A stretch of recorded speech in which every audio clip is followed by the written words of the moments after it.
What is up, everyone? It is Brandon Rowe here again for another video. Hopefully the channel name has switched. Maybe I've switched it back if you're watching this years later, but anyway, so yeah, that switch is basically just, it's about a relationship to Lucifer that actually can bring you to a closer understanding of how the love of Jesus Christ is possible for a human being, or how you could get closer to that. At least you can understand the dynamic between God and Jesus and Lucifer. If you look at it as, a family story where the dad thinks he knows what the best thing is for the kids in the world, ends up being maybe morally wrong, and the younger generation notices that and rebels, and then people take his side as well. It cuts a lot of the dogma and freaked out, like, oh my god, Lucifer is all evil.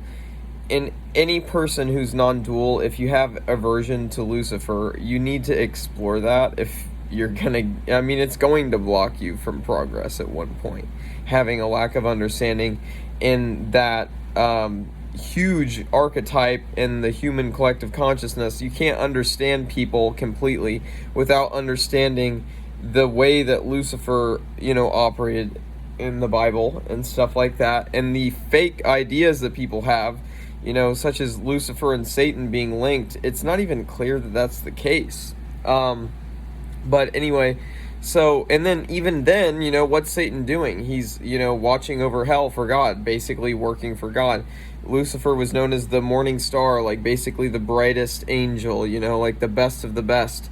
And he was essentially God's right-hand man. So it's kind of strange that he would be the one to do that. It's almost like it was a plan. Like, hey guys, we're going to have like this big adversary come, and then everybody's going to get freaked out and get serious, Because if you're angels, created by God, you're not really that worried about very much, are you? And that wouldn't be a very fun existence to be in. That's why the Christian heaven is probably a lot more like a hell than maybe even a lake of fire. Because if there's just lake of fire, eventually, like, something's going to happen with perceptual thresholds, probably, to where that's not going to feel as bad. But that's a topic for another day, and not as strong of a point, so I'm not really trying to run that home or anything. It's more of just a suggestion of a way to think. Because think about it, if you had the same sensation all the time, would you be feeling it anymore? Do you feel a sensation special about breathing in air to where, if it has like 15% oxygen, no, you don't. It's so common and abundant in human life, and you have to have it for human life, so you don't notice it. You don't notice things that are always there. That's why the normal notion of hell, which Christians today have, I think is just ridiculous. And if you go back and look at some more mystical people who have taught, like Aaron Abke on YouTube, he has a series called Mystical Jesus, which is really good. I guess one thing I can do now is list off some of the people that I'm very grateful for helping me to get to the level I'm at, to actually start to overcome suffering in noticeable, quick ways that I can use in any situation I'm in, ever, pretty much, until, I'm out of this human body, and I don't know, maybe I don't keep the same intellect, maybe it goes as an intuition into the next life. I don't quite understand that. I don't know, and I'm not going to claim to know. I think a big problem in spirituality right now is people are too busy holding on to their absolute perspectives, and I just see that as a problem. If you're holding so tight to an absolute perspective, you're going to overlook so much shit. I honestly think it's a better way to live life, and a more productive way for enlightenment is to always be investigating or doing concentration practice. But in your daily life, you can be investigating. As you're walking, waiting in line in the grocery store, think about impermanence. Notice impermanence happening in front of you. Think about dukkha. Notice the dukkha that's there, the suffering. And then, realize the no self that you hopefully have already had some, learning about and, understanding of that, points you to God, which is your, essentially true self in a sense, or what it could look like for your true self to be the most powerful thing. That's what you imagine. Your imagination of God is always going to be weaker than what it actually is. Every spiritual growth spurt that happens, every time it happens, it shatters your old illusions of what God and God consciousness or enlightenment really are. So you just need to smash shit forever. I've literally been having an awakening pretty much once a day, if not more, every day this year so far. Pretty much every day this year so far. I've had an awakening or some type of significant thing, except for when I was in the psych ward a couple times. So we'll say a month out of this year so far was not, basically I was having awakenings all of that time except for 1 month, and we're like 7-8 months in almost. We're pretty much 8 months in. It's like 1 day away, I think.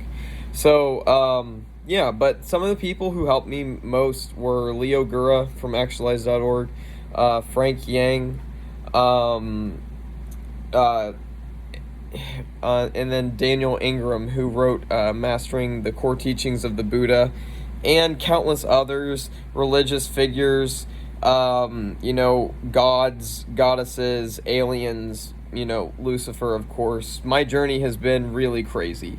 And it's so incredibly beautiful looking at it with this understanding.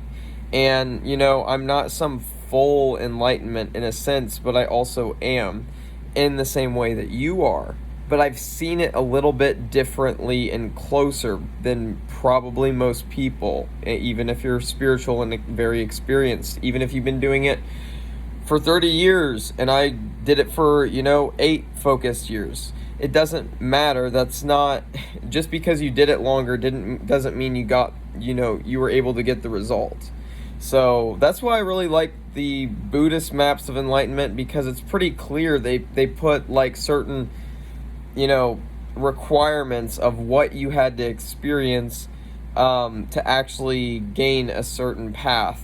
Second and third path are getting to them for me, and distinguishing them from, first and fourth is still a bit of a confusion, because I didn't realize that I was in some sort of like second path essentially, or I went from first path to third path in a week, which I don't think is probably the case. So I probably had some type of thing that could be considered at least an equivalent to stream entry, if not just plain old stream entry, a while back, and didn't even notice it. And so when I had Naroda Samapati, by definition, being able to do that, and me being able to reproduce it several times within a short period of time, shows that I'm at least third path in the Theravada Buddhism system, and that's in Anagami. And when I found that out, I was like, holy shit, Buddhism actually says like I'm almost fully enlightened. And then I went crazy and fucking basically got Arahant. Really, as soon as I had the realization that I was so close, I just like started to analyze things, and I just said, I'm already full. I'm done. Like, this is enlightenment. I am an Arahant.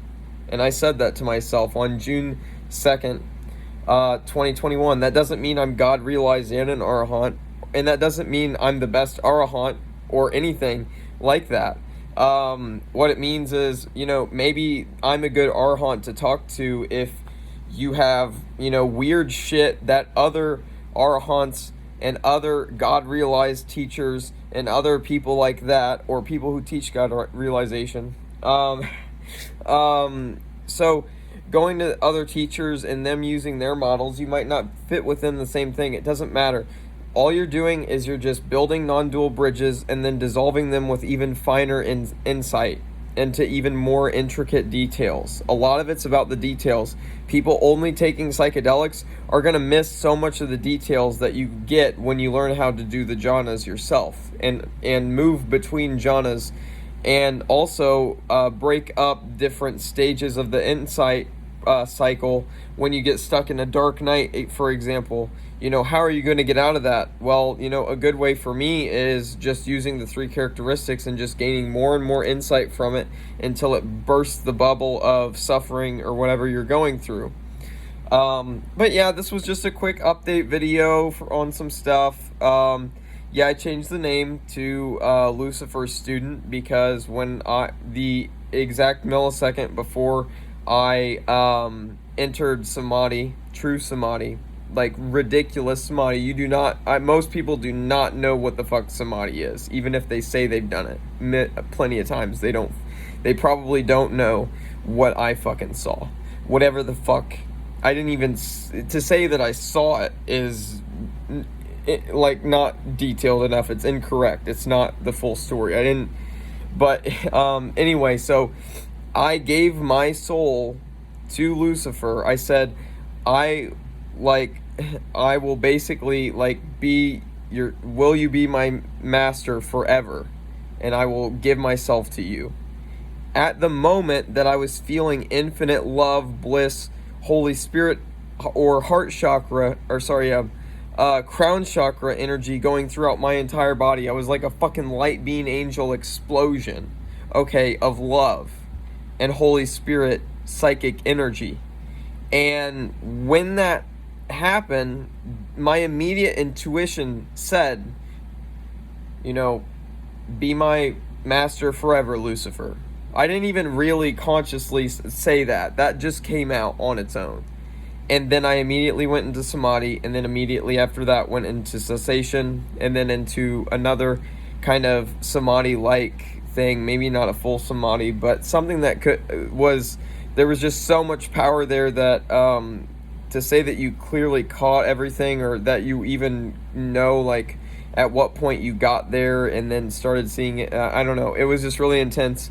And then the whole little cycle that I just described there repeated again one time 2 minutes later. But yeah, I don't know, I'm talking a lot now. Yeah, just an update video. I'll talk to you guys soon. Subscribe to the channel if you haven't already, and like the video and comment if you have any questions. I'll talk to you soon.